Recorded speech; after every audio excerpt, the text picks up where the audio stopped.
One of the easiest ways you can invest is by using a robo-advisor. With a robo-advisor, all you need to do is just shut up and take my money, and they will do all the investing for you, leaving you with more time to do more important stuff, like playing Super Mario on the Nintendo Switch. However, here's a problem. There's robo-advisors everywhere. If you check silly, there's at least 12 robo-advisors here, and even more.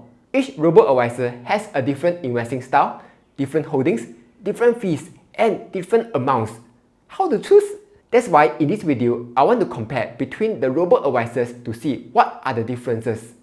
Unfortunately, I won't be able to cover every single one of them because the amount of robo-advisors is way too high. Instead, I will just focus on the more popular robo-advisors. Also, because each robo-advisor has so many portfolios, I won't be able to talk about all of them. So I will just focus on the highest risk portfolios. Because if you are investing for the long term, the highest risk portfolios will be the ones that will give you the best returns. As usual, before I start, I would greatly appreciate it if you can help to tap the like button and subscribe if you haven't done so. In return, I will show you a cute duck. Alright, let's start right now. The first one on this list is Syfe. In just 3 years after launching in Singapore, Syfe had reached 100,000 investors, expanded overseas, and won some awards along the way. Syfe's highest risk portfolio is the Core Equity 100.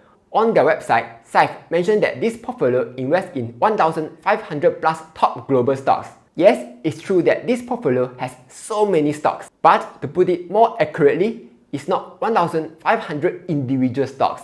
It would be a nightmare to manage, even for the CEO who is an ex-trader. Instead, this portfolio invests in 13 different ETFs, which together host 1,500 plus stocks.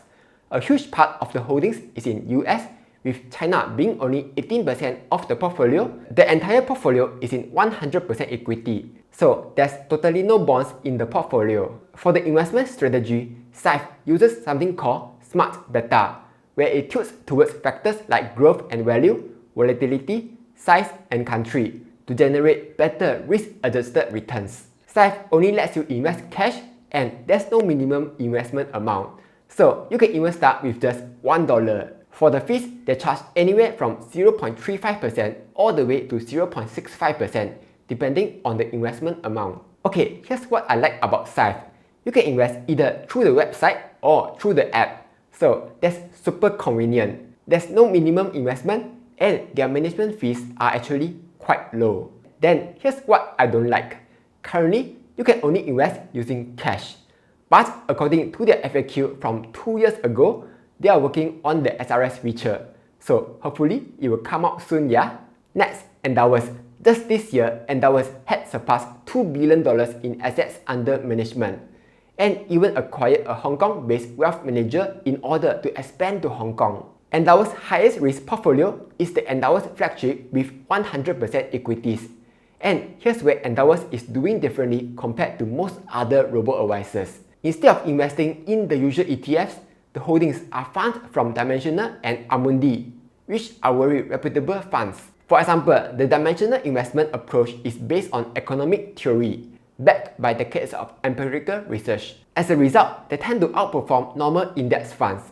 On the other hand, Amundi offers the lowest cost US index funds available to Singapore retail investors. The portfolio holdings are mostly based in the US, diversified across different sectors. As for investment strategy, Endowus uses evidence-based approach when designing portfolios, analyzes and applies empirical data and time-tested academic evidence, and tilts the allocations to enhance the portfolio return. Up till now, Endowus is the only robo-advisor which lets you invest using cash, SRS, and CPF. However, the minimum investment amount is slightly higher at $1,000.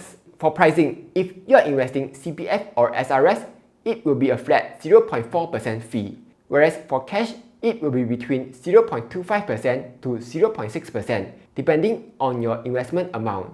Okay, here's what I like.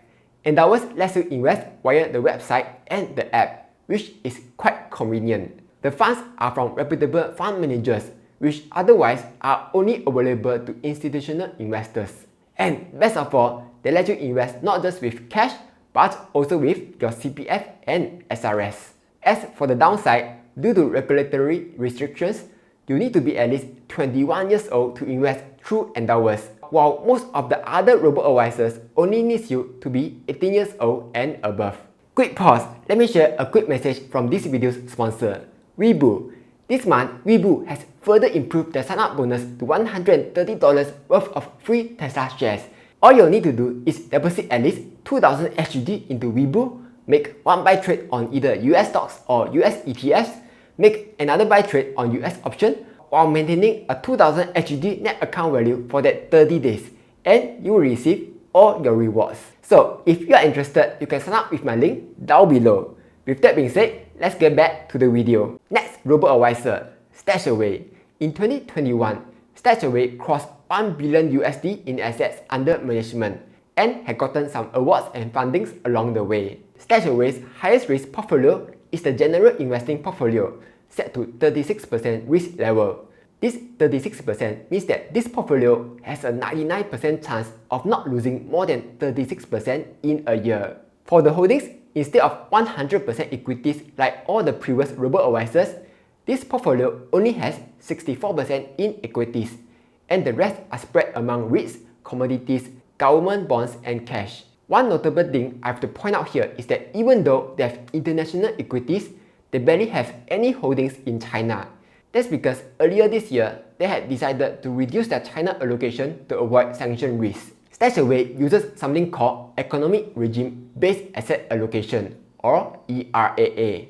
Depending on different economic regimes, ERAA will attempt to re-optimize the portfolio in order to minimize risk and maximize returns. StashAway lets you invest with both cash and SRS, and there's no minimum investment amount. Their pricing structure is a bit like our Singapore tax system, where the investments will get taxed at different levels from 0.2% all the way to 0.8%. So what do I like about StashAway?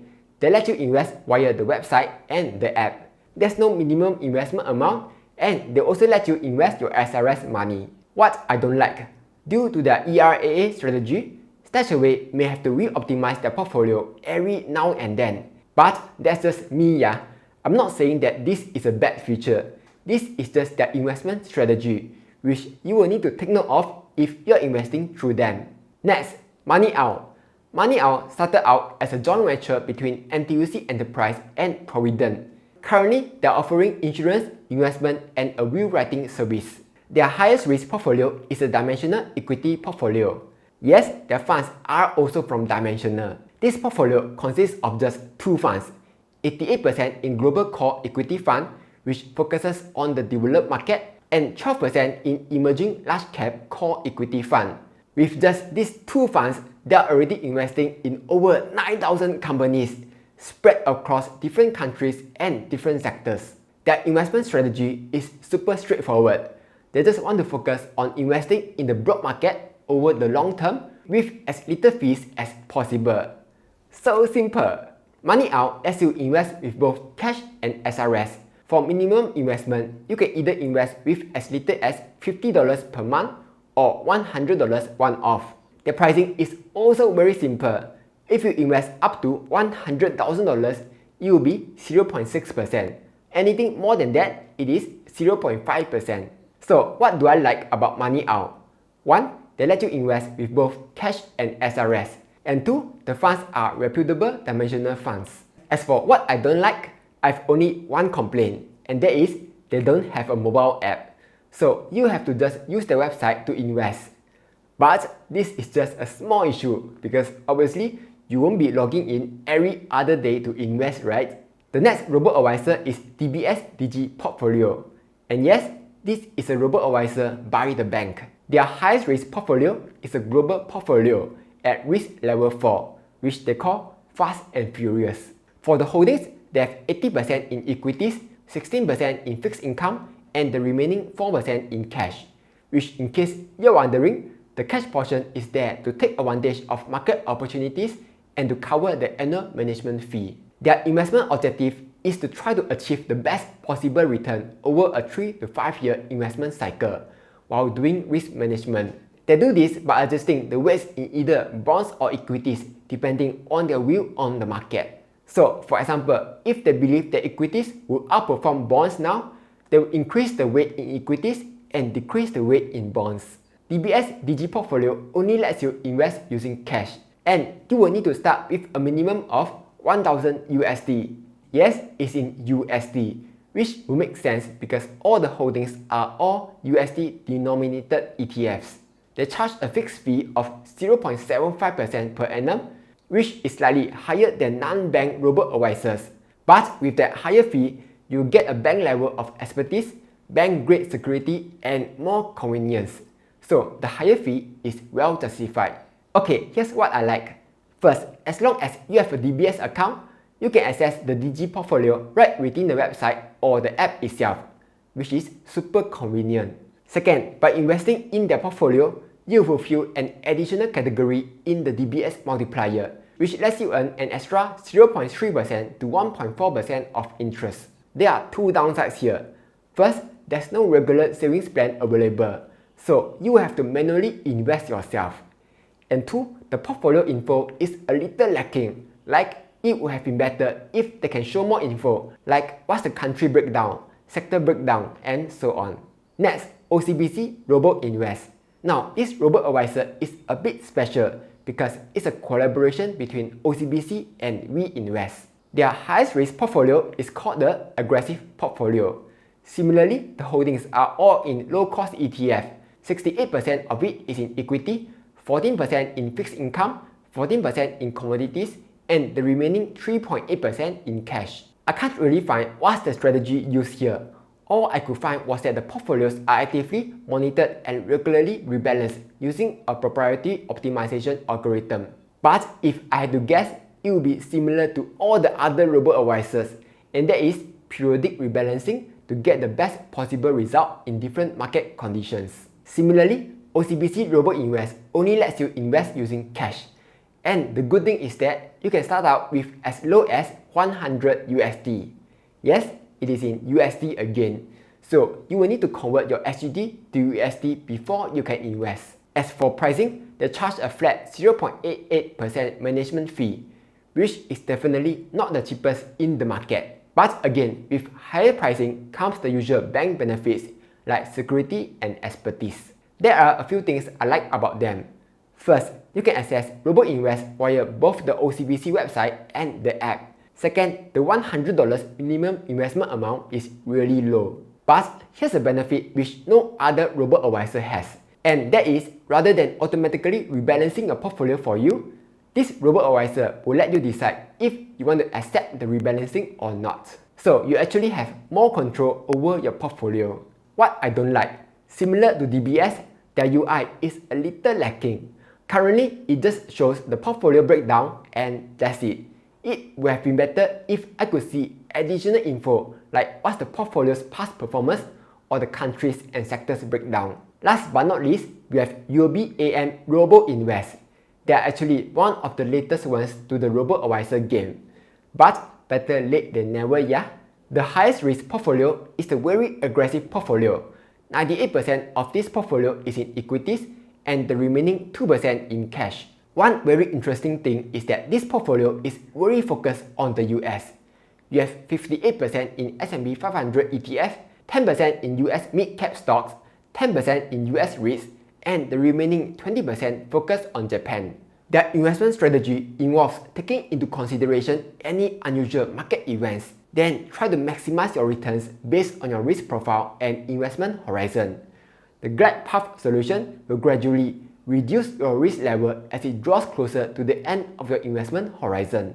Again, you can only invest your cash here, but the good thing is you can start with as low as $1.